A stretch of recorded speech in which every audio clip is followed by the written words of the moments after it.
Ex-NYC cop and 2 alleged Chinese agents convicted of harassing New Jersey family on behalf of CCP. 61% of Australians support using the Australian Navy to help Taiwan deal with the Chinese regime. Seating arrangements of Xi Jinping's meeting with Blinken, subordinate position. War under the sea. How the US is pushing China out of the world of internet cables. 3 men have been convicted by a federal jury in Brooklyn, New York, for stalking a New Jersey family on behalf of the Chinese government. The jury found Michael McMahon, a former sergeant in the New York City Police Department, along with alleged Chinese agents Zhu Yong and Zheng Zongying, guilty of conspiracy and stalking charges after a 3-week trial. McMahon and Zhu were also convicted of acting illegally as agents of the Chinese regime. These guilty verdicts mark the first trial victory in the efforts of the U.S. Department of Justice to combat Operation Fox Hunt, a global and extra-legal repatriation effort by the Chinese Communist Party, or CCP, targeting individuals considered fugitives by the Chinese regime. Evidence presented during the trial and court documents revealed that McMahon and Zhu knowingly carried out surveillance and engaged in a campaign to harass, stalk, and coerce specific U.S. residents to return to China under the direction of Chinese regime officials. Zheng participated in interstate stalking of the same victims and left a threatening note at their residence. U.S. Assistant Attorney General Matthew Olsen stated on June 20th, the defendants engaged in a campaign of harassment and coercion on behalf of the People's Republic of China to force the victims' repatriation to China from the United States, including by threatening family members. Olsen added, the Department of Justice will hold accountable those who assist repressive regimes in violating the fundamental freedoms of people in the United States. According to prosecutors, Zhu hired McMahon, a private detective, to conduct surveillance on a New Jersey resident wanted by Beijing between 2016 and 2019. McMahon provided information about the wanted man, his wife, and his daughter, including their previously undisclosed U.S. address, to Chinese operatives. The operation was supervised by several Chinese regime officials, including 2 who transported the wanted man's elderly father from China to the U.S. in 2017 to persuade him to return to China. In 2018, Zheng drove to the New Jersey residence of the man and his wife. Prosecutors revealed that Zheng and a co-conspirator pounded on the front door, attempted to force it open, and left a note that stated, if you are willing to go back to the mainland and spend 10 years in prison, your wife and children will be all right. That's the end of this matter. Following the 3-week trial, McMahon could face up to 20 years in prison, Zhu could face up to 25 years, and Zheng could face up to 10 years in prison. The Lowy Institute surveyed Australians about a Chinese Communist Party, or CCP, attack on Taiwan. The results released on June 21st show that most Australians support sending weapons and dispatching their country's navy to help Taiwan against a CCP military blockade. The Sydney-based Lowy Institute said that when concerned about the conflict between Taiwan and the US against the CCP, Australians are becoming less ambivalent about acting in concert with the United States. In the poll, Australians said that if the war between the US and the CCP over Taiwan was a critical threat, 64% answered yes, almost twice the 35% figure in a survey in 2020. The survey also found that 80% of Australians agreed to accept Taiwanese refugees if China's regime invades their home island. 76% of Australian respondents also agree that Australia should impose economic and diplomatic sanctions on the CCP if the force ruling China attacks Taiwan. 64% of Australians said that the government should support Taiwan with weapons. Meanwhile, 61% agreed with using the Australian Navy to help prevent China from blockading Taiwan. Only 42% agreed with sending Australian troops to Taiwan to help defend it from China. The Lowy Institute survey also asked Australians to give their feelings towards countries and territories worldwide. A score of 100 refers to a very warm, favorable feeling, and a score of 0 refers to a very cold, unfavorable feeling. The results showed that Australians rated Taiwan at 65 points, while China received only 33 points. In August 2022, the Chicago Council on Global Affairs conducted a similar survey in the US. As a result, 76% of Americans support punishing the Chinese regime if it invades Taiwan. 67% of Americans favor accepting Taiwanese refugees if the CCP's military attacks the island. 65% of Americans support Taiwan with weapons. 62% support the US Navy helping Taiwan. And 40% support sending troops to help defend the island. On June 19th, Xi Jinping met with US Secretary of State Antony Blinken at the Great Hall of the People in Beijing.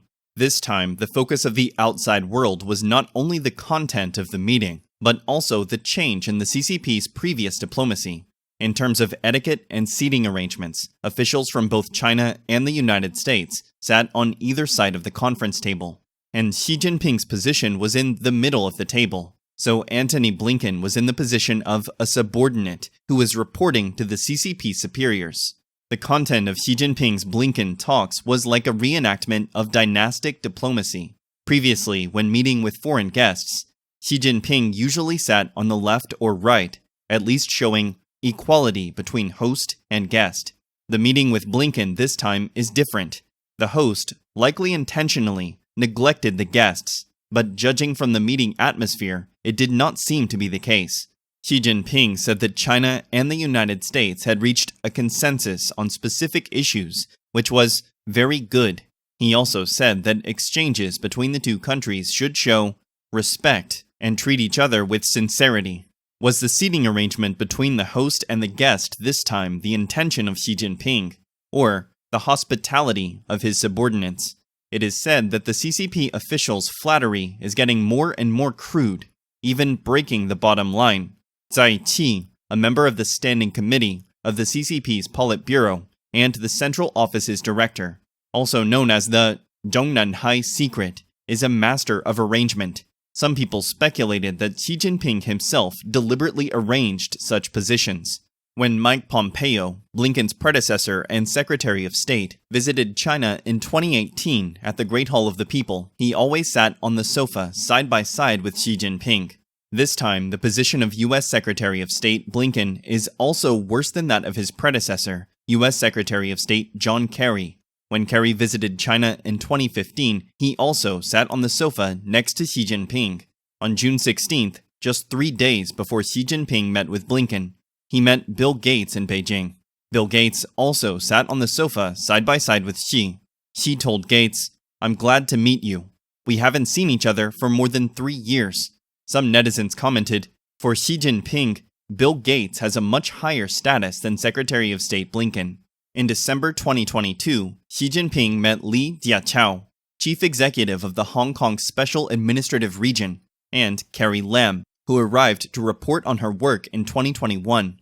The seating arrangement afforded to U.S. Secretary of State Blinken, Li Jiachao, and Carrie Lam is similar.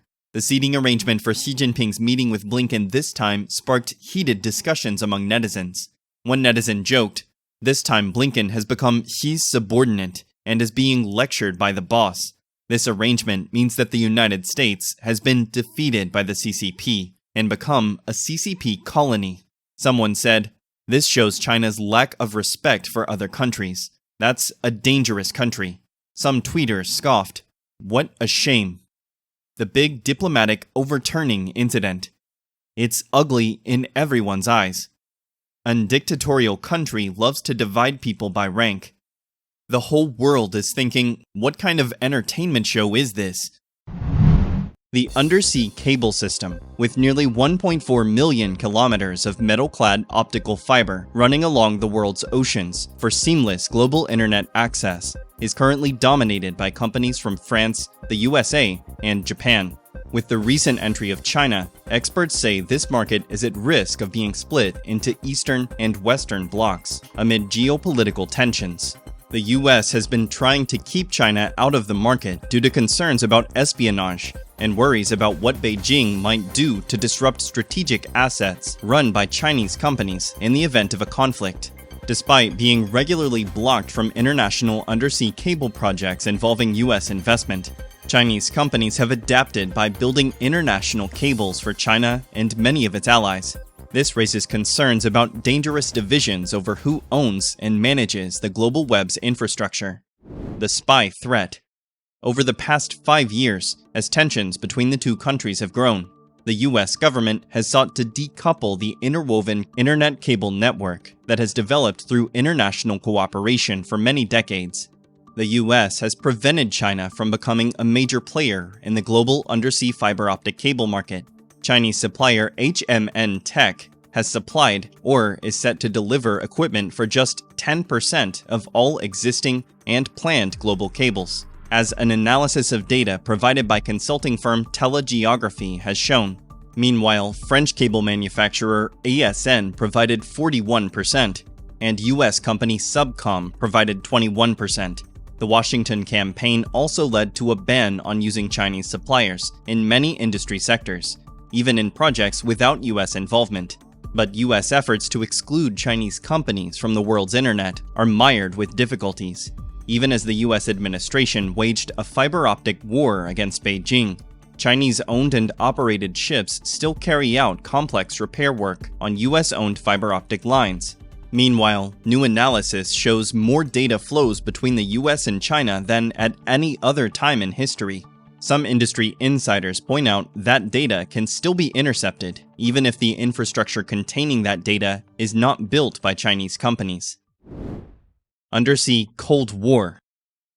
While over the past decade, the undersea cable sector has been shaped by investment from US tech companies, in 2015, the Chinese government announced a strategic initiative to invest vast amounts into communication, surveillance, and e-commerce capabilities in exchange for diplomatic influence. Internet cable is the key to this digital Silk Road, running parallel to Beijing's Belt and Road Initiative, which has pumped hundreds of billions of dollars into road, rail, and port construction around developing countries.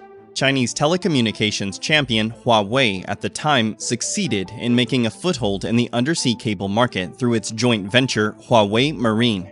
In 2019, Huawei Marine captured about 15% of the global market, but in 2019, the Trump administration imposed sanctions on Huawei, and the telecom group quickly divested from the underground cable joint venture. A little-known regional Chinese cable manufacturer, Hengtong Group, bought Huawei Marine and renamed it HMN Tech. Today, only one cable line provided by HMN Tech will go online in 2024 and 2025, each connecting China with Southeast Asian countries separately. In 2020, the US government also created the Clean Network Initiative, in effect banning new cables that directly connect the US to China or Hong Kong. A landmark cable line being built by Meta and Google to join the US to Hong Kong was blocked by Washington while construction was underway. The Pacific Light Cable Network, commissioned last year, is now terminated in the Philippines and Taiwan. In 2021, under pressure from the US government, the World Bank canceled a cable project connecting 3 Pacific Island nations to avoid awarding a contract to HMN Tech. And last year, a successful 2-year campaign by US officials culminated in the group's plans for a 19,000-kilometer CME 6 cable line from Southeast Asia to Europe. It awarded a contract to US supplier Subcom after the initial selection of HMN technology. However, projects with US investors or direct links to the country are not the only ones affected by the CleanNet initiative and the sanctions imposed by the US government on HMN Tech in 2021. Recently, according to observers, due to the influence of US foreign policy, many projects to build cables do not connect to the US, nor have the financial support of the United States. When you build a cable line, you have to see what customers you are going to target. Chris Van Zinich Bergman, commercial director of UniTerreno, said, "If you want to work with mega-sized companies like Google, Meta, Microsoft, you have to think about whether you want Chinese devices or not." He adds, "As always, the answer is no." The growing animosity between China and the West has prompted companies to create new routes to send data traffic. Territorial disputes, licensing delays, and the US government's ban on cables that directly connect China or Hong Kong to the US have contributed to many cable corporations lately. Apricot, Bifrost, and Echo creating a new route through Singapore, Indonesia, the Philippines, and the U.S. territory of Guam, which is emerging as an unlikely hub for international data traffic. China's shift of focus. Although China's ambitions to become a major player in the global undersea cable market have been thwarted, Beijing is trying to shift its focus to areas where it still has commercial and political influence. In Asia, where demand for bandwidth and transmission cables is growing faster than in many other parts of the world, China Telecom, China Mobile, and China Unicom are currently leading several major cable projects, including 2 that will connect China with Singapore and Japan.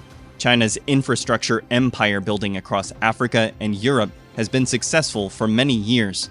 China Unicom is the leading investor in SAIL, a 5,800-kilometer or 3,600 miles cable line linking Brazil to Cameroon that will be operational in 2020. Beijing has also begun to pressure companies that lay cables through Chinese waters and the South China Sea to use cables made by HMN Tech. The South China Sea is one of the most critical sea areas in China's military strategy. Every link and component of the infrastructure must be controllable, a person working for the Chinese government said.